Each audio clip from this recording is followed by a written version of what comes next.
It's Friday. It is. I'm ready for a nap. Mm-mm. Yeah, I'm exhausted after this week. Yeah. Yeah, but I got to play golf with my dad for the first time in 2 years. 2 years ago, he hurt his back and had to have surgery. He hasn't picked up a club since, so we planned a quick little trip down to Maryland. They've got some really good golf courses down there, and then this is the time of year where you can get like deals. So they try to extend like the season a little bit longer. So, deals on like a stay and play kind of Oh thing. yeah. Yeah. So we went down, played a couple courses, and then came home. Nice. Nice. How'd you do? Oh, I'm terrible. I uh, am I am absolutely awful. Oh crap! Hold on for a second. Yeah, there we go. Does that sound okay? yeah. Okay. It selected the AirPods as my mic at Oh first. yeah. I could tell a difference in the audio, but it was fine. This is better. Yeah. Um, I sometimes I forget to check that before we get started. But no, I am absolutely terrible at golf. I downright terrible. I go out for the fun of it. Yeah. Thing for me and my dad to do together. Me and a couple buddies, we go out and when I am incredibly competitive. So I get frustrated, even though I know I'm bad and I'm there to have fun. So sometimes I'm stepping up to the tee with just repeating the mantra, I'm here to have fun. I'm here to have fun. I'm here to have fun. Right. And that's it. Like I Yeah. totally get in my head. I understand. I gave up the game many years ago. I used to enjoy doing it, but then it got to the point where I'm like, this is just not even Mm-hmm. enjoyable. So I'm not going to put myself through that torment anymore. Yeah. And like even my dad, he was just like he took off a couple holes even like when we were finishing up on Wednesday. He was like it was like the 16th hole, and he's like, I'm done. Mm, I'm done. My back's bothering me. I'm just gonna ride the next couple. And he would tell yeah. himself too, like he was like, I'm just here walking the grass. I'm at the shore. I'm playing golf. So what? Yeah. Yeah. Well, that's cool. Glad you're able to get that done. That sounds fun. Yeah, it was a good time. It kind of caught up on me though. Like I planned it like 6 weeks ago, and then it was like last week. I'm like, oh crap! I got to make sure like stuff's in order before I go. It totally caught up with me. That happens. That happens. But it's important to take that downtime and enjoy it. So it's good stuff. Good stuff. I need to.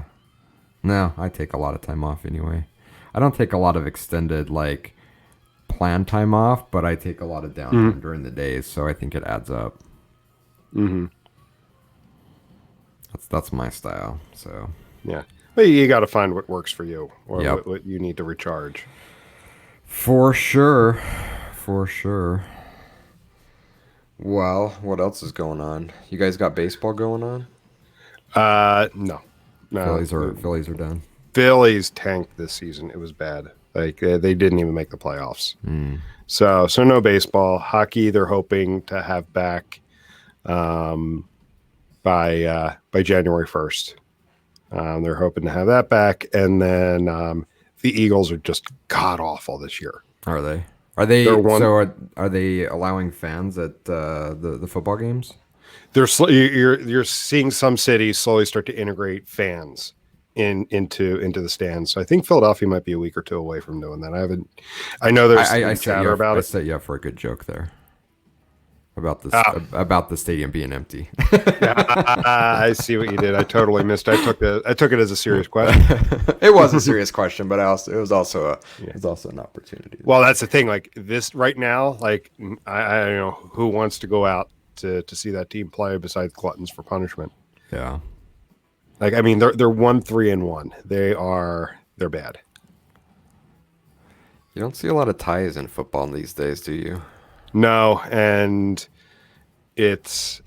sometimes I take it as a sign in football when you tie that like that's just not like I mean that's a mark for a bad season. Yeah, yeah.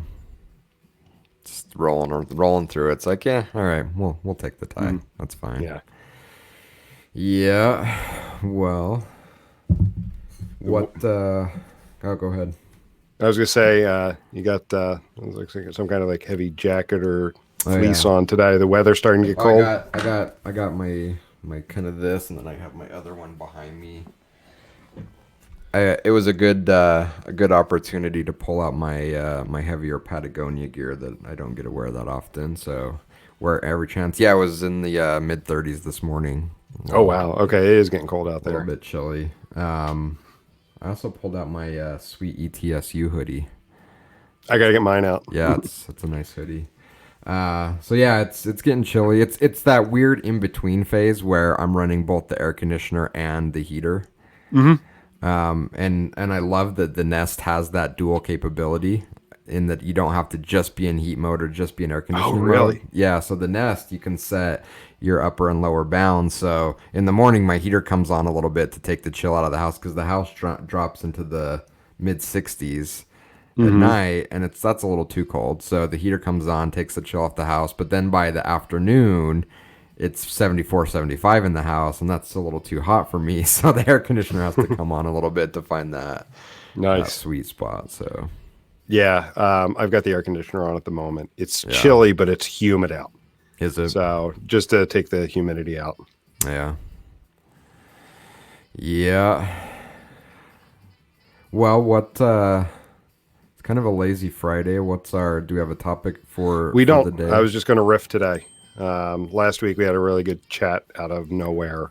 So this week kind of got away from me in multiple ways. So don't have a topic, but just wanted to chat, pick your brain, see what's going on. So I had a topic. I don't know how far we want to beat a dead horse, and I think we've probably talked about this on a previous podcast. So maybe we do a slightly shorter Friday edition, recording edition today. But I mentioned it on our internal Slack yesterday. Yeah, I'm putting my response together for you. Arya, yeah. Yeah. So um, there's been some there's been some chatter for a couple of days from multiple people about unlimited PTO. A couple days ago, it was just an employee at some company. He didn't name the company, but he was basically taking the argument that did the rounds on LinkedIn about a year ago Hmm. about how unlimited time off is a scam. It's the worst thing that companies can do for their employees, and that's kicked off a whole conversation. And then a local Utah company here, Chatbooks, announced their COO on Twitter announced yesterday that they were abandoning their unlimited time off policy and they were going to more of a forced policy where they're forcing their Hmm. employees to take set number of days per, I think, quarter. I don't want to, I don't know what their exact policy is, so I'm not going to quote it, but something like that. Something like, enforced is maybe the wrong word, but really trying to get their employees to take the time off.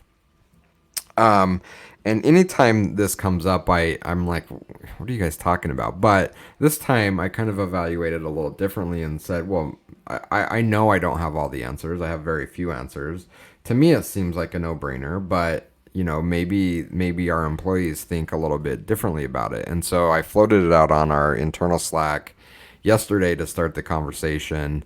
Said, let's chat about it here. If you're more comfortable chatting about it in private, DM me. But does it work? Are you scared to take time off? And that was one of the arguments that I heard is that while it's unlimited, people are actually fearful to take time off, and it's different from having earned it, where they feel like I earned it, it's mine, I can use it. With unlimited, there's no real account balance, and so it's a very uncomfortable situation for employees to be in. And then there was the whole factor of being judged that are you taking too much time off and does that look negatively? And so I could see that, right? There's a lot of different variables at play here. So I guess one, would love to get your thoughts and we can talk about just the unlimited time off policy. I think the larger, more general discussion is about it seems like every 3 or 4 months, policy about employment pops up on social media, and it's all of the buzz, and everyone's arguing about what's right or what's wrong. And I'm wondering if we're missing the conversation that it really isn't about the policy at all. It's about how it's deployed and leveraged and managed internally at companies that I think a lot of people aren't having that conversation. Yeah. No, you're exactly right. It comes down to the culture and how the policy is enacted, it's followed through upon. So that there's a couple things I want to touch on there. And yeah, it's been a while since we talked about the unlimited PTO, and I'll link up the previous episode.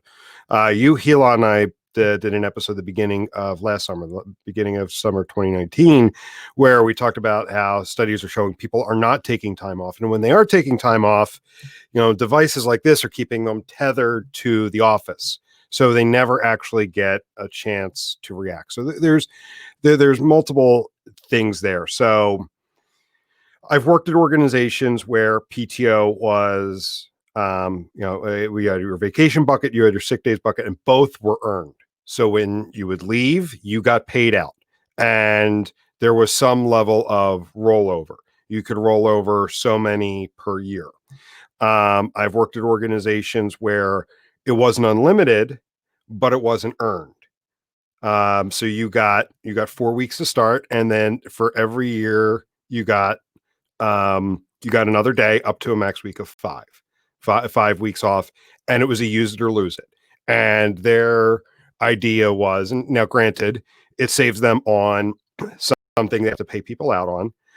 Yeah. I'm not that's not It's a lost on me. liability. But what Yeah. they turned it around to push on the employees is, with the use it or lose it, we want you to take time off. Like, you need to take time off. So you had to take time off. There was one year it was just super busy, and then the end of the year caught up with me. I ended up taking the last 3 weeks of the year off, just so and that's why I decided, I'm like, I'm never going to do that again. I'm going to spread it out, because I ended up going stir crazy, but another story. And then I have worked at a few organizations where you have unlimited time, and there's different experiences with each. One organization, it felt like a bait and switch to me, where it was like, oh, we've got unlimited PTO, but then there was a level of fear of taking time off, or taking extended time off, a week or 2 weeks. I was chatting with a client of ours last week, and she's got 2 weeks of vacation coming up, and she goes, I haven't taken this much time off in a long time, and she's really looking forward to it. And I think everyone needs to take a 2 week vacation at some point. Yeah. Because what I found is toward the end of that first week is when you really start to disconnect. Those first few days, you're still checking email. Yeah. You're still making sure everything's okay. You're checking in with everyone. Hey, did anything blow up? But by the end of that first week, you're doing that less and less and less. So the second week, you actually get a chance to relax. Yeah. And then I've worked for organizations where it wasn't. It was something meant to be genuine. And I don't blow smoke up your ass.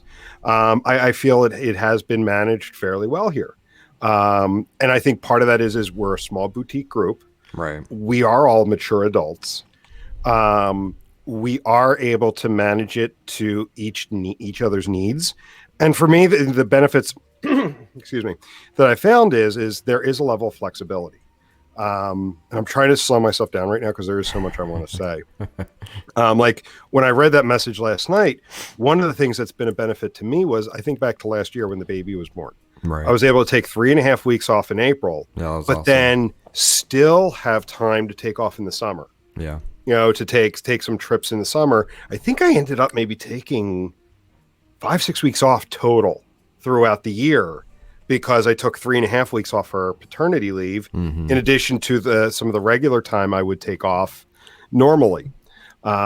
Not going to lie, though, I think regardless of who I work for, I definitely feel guilty taking time off at times. Yeah, I definitely and you should, and I think a lot of employees feel that way, and we can kind of get into the whole psychology of that taking time off guilt or fear, but I mean, in general, you shouldn't. And specifically, you shouldn't. I'll mention, like, I don't know how much time off you've taken this year, but the year you took like 6 or 7 weeks off, you're a top like it doesn't impact the performance.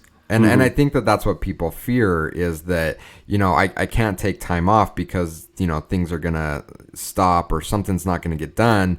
In actuality, it's the opposite. And I've seen it with you, being able to leverage the program that we have in place to to be really flexible, and you've done awesome things, right? You've gone to California, you ran the Disney, right? It was in California, you did the Disney Yep. marathon through the park, and spending time at the shore, and with the new baby in Florida, and with the family. Like, it's awesome, it's amazing. And what I've seen is that you've been really good at managing it. One, to take advantage of timely opportunities like the birth of a child or a special event with your family. But you've also been really good at knowing when you need to recharge the batteries. And you'll just say, you know what, I just need a few days off because I need to recharge. And that mental maturity to do that comes back 1,000-fold to the business, because you're able to like produce a ton of work at a very, very high level. And so it's this, it's this dichotomy where it's like, well, if I take off work, then I'm going to get less work done. Actually, at least in this case with you, it's quite the opposite. Like, you're taking off a good chunk of work and you're actually getting more work done. And I would wager that had you not taken that much time off, your productivity probably would have been much less. Even though you were, quote, in the office more. Yeah. No, I do think back to last year, because I do know people that have had to use vacation time for those first few weeks. And it's funny, like over the last year and a half, with certain things with starting a family, my wife and I, we're constantly saying, you just don't know until you know. Right. People can tell you until they're blue in the face what to expect. You just don't know until you know. Mm-hmm. And now, granted, I'm also going to say this from the perspective of my son is in many ways low maintenance at this point. He's been sleeping through the night since he was 8 weeks old. Wow. He has an episode every couple weeks. He had one the other night where, he just woke up at 2 a.m. and wanted to play.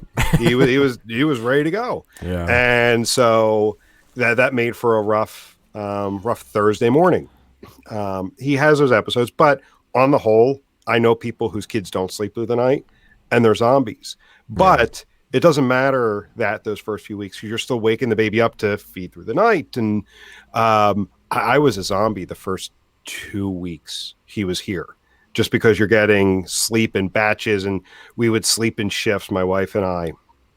And, like being able to take that time that I could just be at home and kind of just not have to worry about working and being up at night. That was great. But then also I didn't burn vacation. That's not the proper way to use, like, utilize vacation time and then still be able to take some time later in the year as actual vacation time. Like, I mean, that made all the difference. Yeah. So kind of going back to, I think unlimited vacation time is, and I don't want to take Brian's word of double-edged sword. I don't want to copy what he's saying. There's pros and cons to it, and it ultimately comes down to the organization and the people within the organization. Yeah. Because we've talked many, many times before, with an organization, as it gets bigger, ultimately at some point you just need to manage the lowest common denominator. That's right. And you may run into a situation where people are not mature enough to properly manage it. Or you could have those that start to feel resentment because they decide they don't want to leave the office and other people are taking advantage of it. So you start to run into facets like that. Yeah. And so, I always think about, and I wasn't as thoughtful about it early in my career, especially I think even early in the creation of 33.6. I think I took a unrealistic view of the world through the lens of building and running by design a very small company. And I took that to say, well, if we can do it, then anyone can do it. But I've come to appreciate that's more easier said than done. And we have the opportunity to work with massive brands. I mean, most of our clients are multi-billion-dollar corporations. It's really hard for them to do anything other than manage to the lowest common denominator. And so I think, I can't remember the words you said, but I think you said something very poignant around, it really comes down to how it's managed and how it's deployed. And I want to say that Bryant mentioned something like this in his response as well, from his experience at another company, that it really wasn't even at a company level. It was sometimes at a department level, but even sometimes lower than that, just at a manager level. in Mhm. that it really came down to the luck of the draw of who your manager was. And I don't want to go off on a huge side tangent, but uh, I imagine that's why managing to the lowest common denominator becomes such a safe thing, and trying to put your managers in a position to have that same baseline, because I can imagine the potential rifts in the corporate culture if you set a policy at the top, but then each of your managers are managing it differently. Do you create some infighting? Do you create department jealousy? Well, it's like, oh, I wish I was over in so and so's department because they really have unlimited time off. Where our manager, it's like we have it, but we can't take it. You know? Mhm. Oh no, you would absolutely you would create a rivalry, but you would also create a level of bitterness. Um, and yeah, like it's got to be managed. Like yeah, it definitely has to be managed from the top down. This is the policy. This is this is how we're going to manage it for our employees. Um, and if you're going to have some level of manager discretion, you have to call out exactly what that is. Yeah. Um, if you're going to have blackout periods, that is not something you can have at a manager's discretion. Right. So like I have worked for an organization where certain teams, it was called out specifically Yeah. that specific teams could not take time off during the fourth quarter. They could not take time off from November 15th to December 18th because that's when their team's demand was the highest. December 18th is normally, it's changed in the last couple of years, especially with like same day delivery. But 10 years ago, December 18th was kind of like the last day for regular shipping. December 19th was typically the last day for 2-day shipping, because at that point, like 1-day shipping was price prohibitive for most customers. Yeah. So and I'm speaking from an e-commerce environment, but so November 15th, the lead up to Black Friday through to, and sometimes even like November 1st through to December 18th, where it's the last day for regular shipping, to get stuff in time for Christmas. You couldn't take off. It was just clearly stated, and it was not up to manager discretion. These teams, this is the blackout period, but then those teams got things back on the back end, through other means. They compensated those teams, like, yes, you can't take off here, but we're going to compensate you in other ways, Yeah. because of that. Yeah, and I'm glad you brought that up, because I have an example that I think talks to the importance of how it's managed and deployed rather than the policy itself. You mentioned blackout. I have an example from a different kind of blackout. So a company that I worked for many companies ago, they were struggling with what the right PTO policy was, and they were running into an issue where employees, because they had a fairly generous rollover policy, they were running into an issue where employees were just banking huge amounts of PTO. And to your point, and from an accounting perspective, if you run a business, it's not like just a number in a column that says, oh, I owe Jim 3 days. It's a liability that you have to keep on your books, and you have to account for in your financials. And when you're a massive company, you can imagine that could be a huge line item that they're trying to manage towards. And so what they ended up doing was not changing the policy, but putting in place and then spinning it a different direction, a shutdown. We're going to shut down as a company twice a year. And we're going to have a summer shutdown, and we're going to have a winter shutdown. Oh, by the way, there's only a couple days in that window of shutdown that are actual holidays. So, like, The rest you've got to cover. if you want your full paycheck for that time, then you have to cover that with your time off.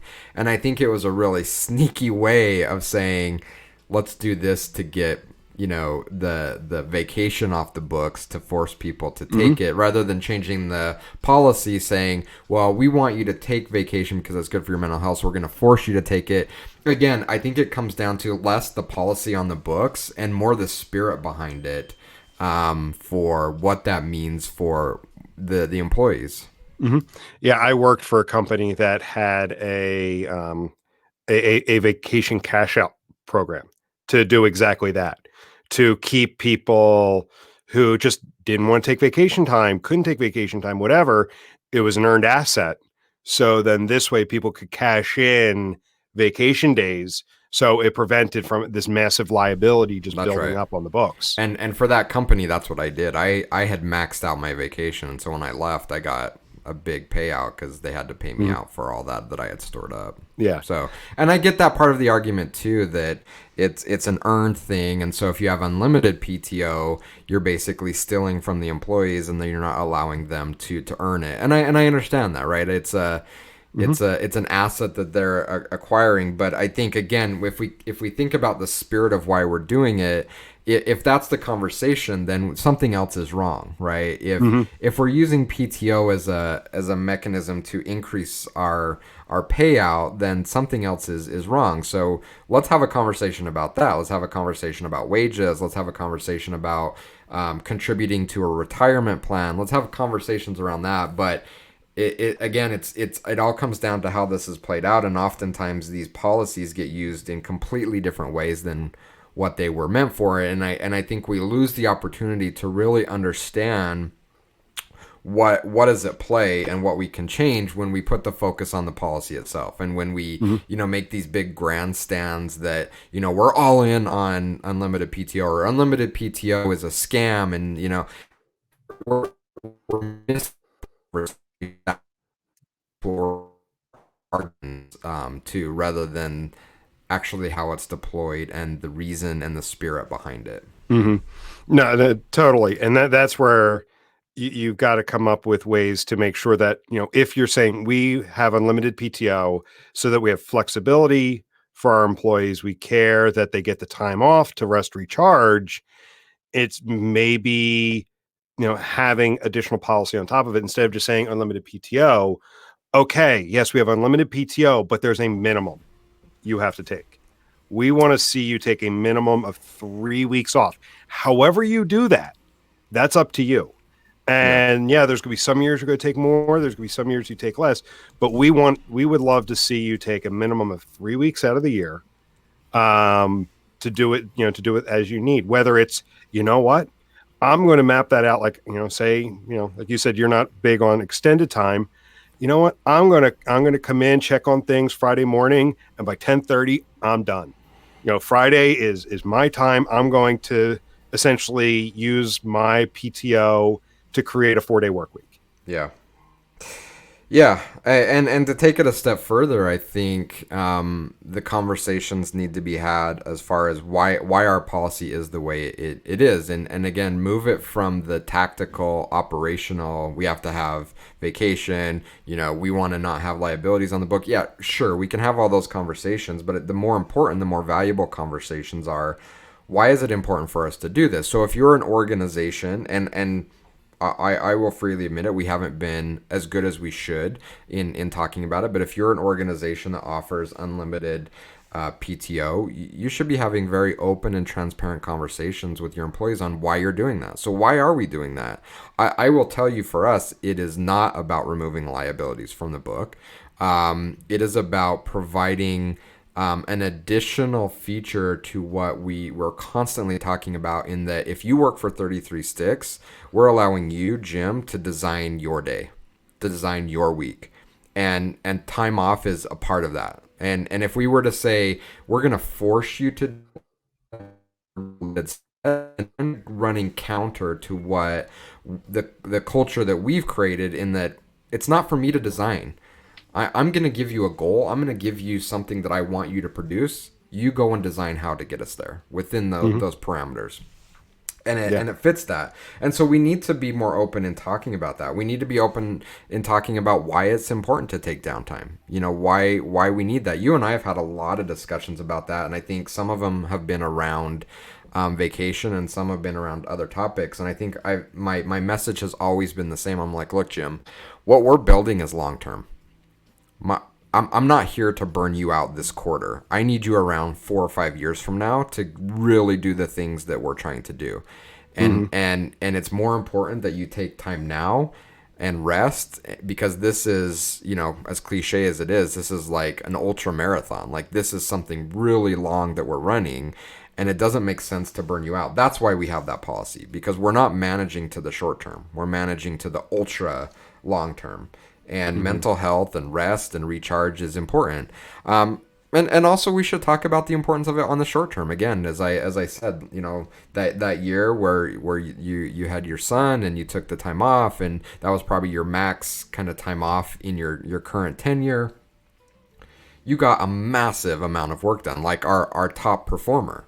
And we need to be talking about that. We need to remove that myth that, well, if I take a week off, I lose a week of productivity. No, false. Actually, we're gaining a ton of productivity by you taking the time off. So please take it in a smart way. Do it in a deliberate, planned way. We're going to reap we'll all reap the benefits of you doing that. Yeah. And you mentioned planning your day, and, let's continue to use me as an example. So one of the things I've told you about is I've mentioned so many times, like, going to the beach, and that's kind of my wife and I's thing. It's when we first met, it was kind of like one of the things we initially bonded over. We're an hour away from it, so quick little trips down there are nothing for us. Jumping in the car and going. And one of the things we've been watching down there is when I was a kid, a lot of those towns, everything would roll up and be closed the week after Labor Day. Yeah. They've been slowly doing things over the last couple decades to extend the season into October, and even to some degree year round, getting people to come down. So, this year, what a lot of people are doing is they're taking advantage of remote work, remote school, and people are getting off-season rentals and that's awesome. Going down and staying down there in September or October for a week. And you're seeing them where they are, they'll go down, they'll get work done in the morning, and then they're on their way to the beach at 3 p.m. because the weather is still really nice into September. And so what happens is, one of the things we've been doing is with her remote schedule, on Friday, she has a half a day. It's a full school day, Monday through Thursday, and then a half a day on Friday. And we're like, you know what, let's take advantage of that. Before you go back full time, and I'll do my stuff Friday morning. We pick up the kiddo from the babysitter at 12:30, and we're off to go do something. We were supposed to this afternoon, but it didn't happen because of the weather. We were supposed to go down and take the baby to like this little sheep and dairy farm. Oh, that's awesome. Like in southern New Jersey. Like they're open on Fridays from like 3 to 6. Like, let's take them there. It'd be fun. Friday afternoon, no one's going to be there. It'll be packed during the weekend, but let's go there. We're supposed to go today, but the weather turned to crap. So we're going to do it next Friday. But I'm like, let's take advantage of it while we can. And then that's how one of the ways I just, I structure my week so that by noon on Friday, I'm packing up and going, and, maybe I'll send a few emails Friday night when I get home, but, I get that time with the family. That's awesome. Yeah. Yeah. And I think that's what, again, it comes down to. And we could probably have a whole host of episodes on designing your own day and having that autonomy, because it's such an important part of what we do. But again, I think specifically around the time off discussion, to me, that's where the discussion should lie, right? Depending on your business size, the type of business you run, there's not a one size fits all time off policy. You need to gear it towards your business, your culture, your people. But again, I think the conversation should be less about the name of the policy and more about the spirit behind it and why we're doing it. And for us, and I would argue for many people in this space, kind of headspace, kind of mind work, knowledge workers, the deeper into your career you get, the more I think you crave that autonomy. And I think that's really where the discussion should be. Businesses should be having the discussion around what level of autonomy are we providing for our employees? And is it a one-size-fits-all, or in these larger companies where you have new college graduates and interns all the way up to people that have been working in the space for 30 years? Do you have different scales of autonomy? That's really where I think the conversations need to be had. Otherwise, you come up with these bastardized solutions of having forced shutdowns to burn PTO, and you've missed the opportunity to really talk about what's important, not only to the business, but more importantly, what's important for your employees. Yeah, totally. And to your point, we keep coming back to it. It's per your organization. And the one thing I would recommend is because, there's a ton of cliches around PTO, and obviously the biggest one being we have unlimited PTO. Well, if you're an employer and you're putting that PTO policy out there, you need to be very specific to your employees and your managers. So specifically, what does unlimited PTO mean, and why are we doing it? We're doing this so you have the flexibility so that you can take your planned time off. You can plan a vacation 9 months out, but then also, when other things come in, you have the flexibility to take more so that you don't feel at a loss. Yeah. Like something comes up, bereavement period for even as well. Like, unfortunately, when you have those kinds of situations, it's like, oh man, I don't have any PTO time left, so I'm going to have to take today unpaid. For a family situation, bereavement period, sick days for families. I mean, that's become a big thing in my life that I never had to worry about before. Baby's sick. One of us has to stay home. Yeah. One of us has to take the time off. I'm rambling at the moment, but the point is like, have a very specific, what does this mean? Leave no gray areas for both the employee, and we were talking about, like, management from team to team or manager to manager. If there is manager discretion, it is in these specific areas. Yeah. And we expect everyone to be mature adults. If there's unlimited PTO, we expect everyone to be mature. They're going to take the time and structure it the way they need, and that, like, whether it's coverage or getting into like those tactical specifics of it, is just because you're off, you just don't drop and run. Right. You're properly planning your time off and the workload and client expectations of what's going on.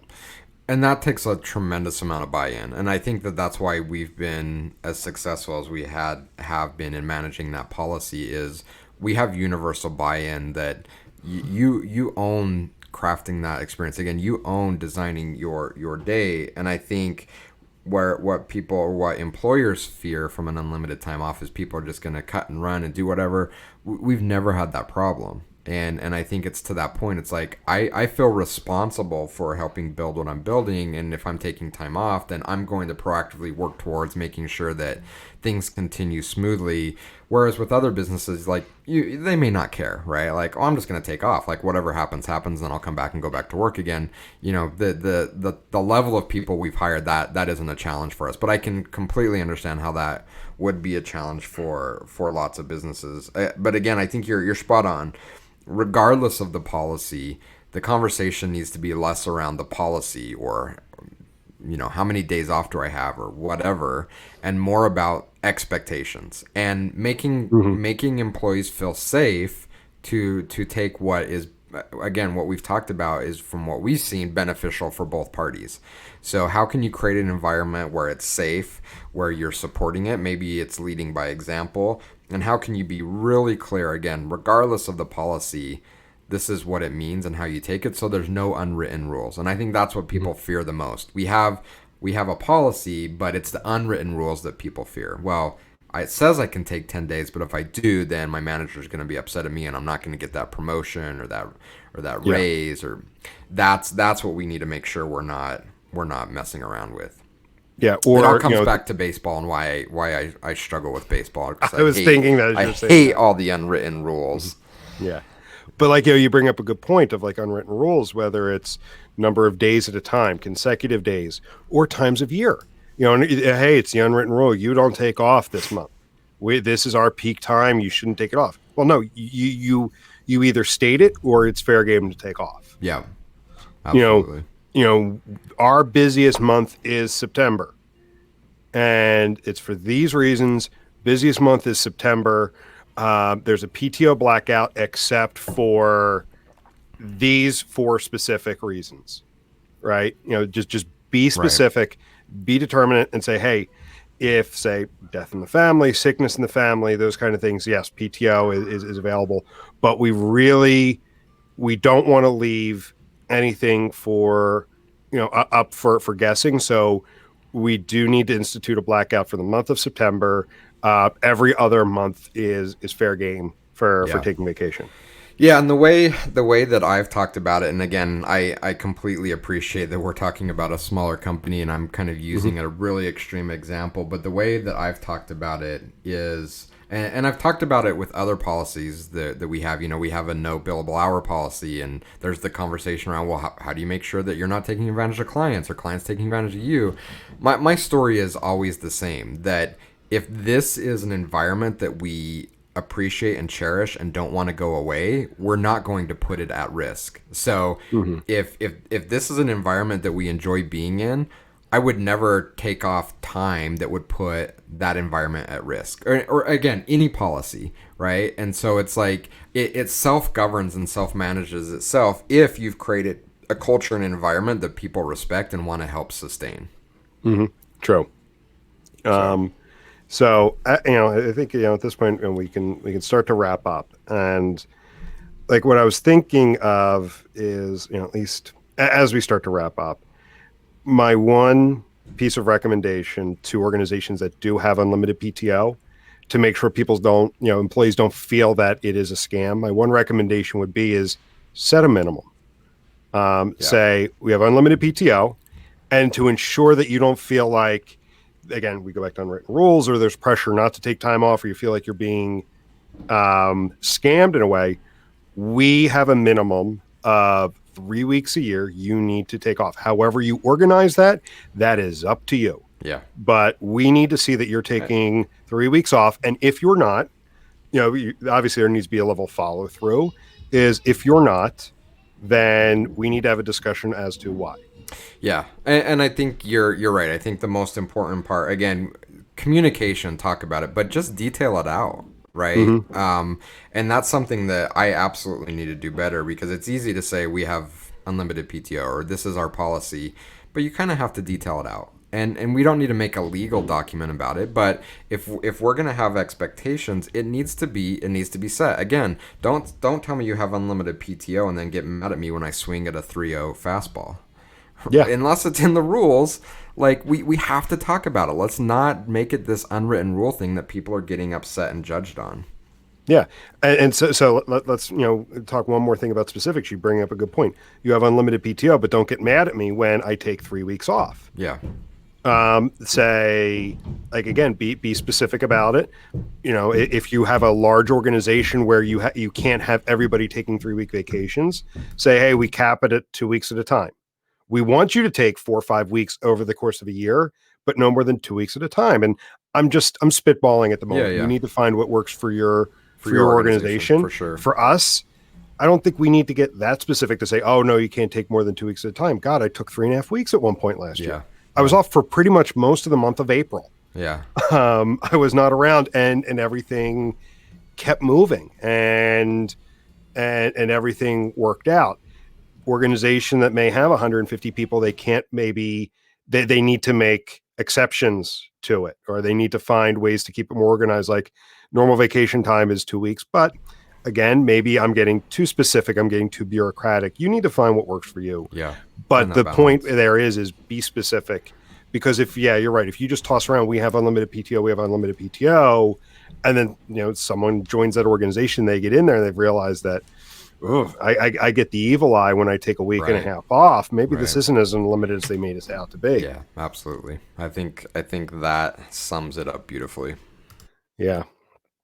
Cool. Well, this is fun. Yeah. This was a lot of fun. Yeah, I enjoy these conversations, and these are a lot of the fun things that come with building a business, is that you have to figure all these things out. And playing armchair quarterback and getting on Twitter and fighting about it, that's all fun and great and good, but it's a lot more fun trying to figure it out. And it's one of the cool things you and I talked about. I remember where I was sitting when you and I had the conversation prior to you being a 33.6 employee, where I said, dude, you're joining as employee number 1. and I'm looking for someone to help be a active part in building a business. So if you don't want to, you don't want to go through figuring all this stuff out and having your input, part of the process, don't join us, because we Yeah. need someone to help figure all of these things out. And to me, that's fun. Like this is fun stuff to figure out. Yeah. And I think that's why I don't mind revisiting some of these conversations, every few months. It's not to just keep going back to the same topics, but I think since we've recorded this episode, or the previous episode, we've learned more. Oh, You know, for we, we, sure. we've Yeah. had two new people join the team since we recorded that, Yeah. and getting their input on it. And it's something that needs to be discussed, because I remember 10 years ago when unlimited PTO was the big thing. And I do believe a lot of companies that do offer it is a bait and switch. Yeah. Um, it's to be cliche. It's to keep up with the other companies that are offering the benefit of unlimited PTO. But hey, don't forget, you could take those 2 weeks off, but we're going to call you with points. We're going to text you. We're going to want to make sure that you're keeping up on emails and stuff while you're still not in the office. And that's a whole other topic, which we've talked about before, and we should probably cover again. Get a few other people's input on, is still being tethered to the office. Yeah. Because I mean that's a problem that's always persistent. Yeah, for sure. Good chat today. Yeah, really good one. So yeah, this has been fun. Let's. I would love to hear what other people think about this. Yeah. And not just the quick little Twitter sound bites. Would love Yeah. to hear from others. Agreed. Cool, man. Agreed. All Well, right. this was good. We'll go ahead and wrap up now. We'll chat with everybody later. See ya. See ya.